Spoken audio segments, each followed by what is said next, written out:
ভেতরে কি করছো? হ্যাঁ, সবাই বাথরুমে কি করে বলো? বাথরুমে আছো সেটা তো আমার জানা চাই। তুমি ভেতরে এসে সাহায্য করতে নাকি? ঠিক আছে, আমাকে একটু হেল্প করবে? কি করতে হবে?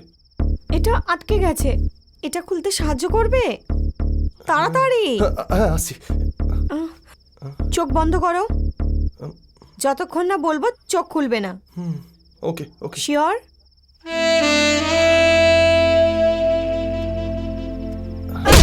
ওখানে নয়, ওপরে।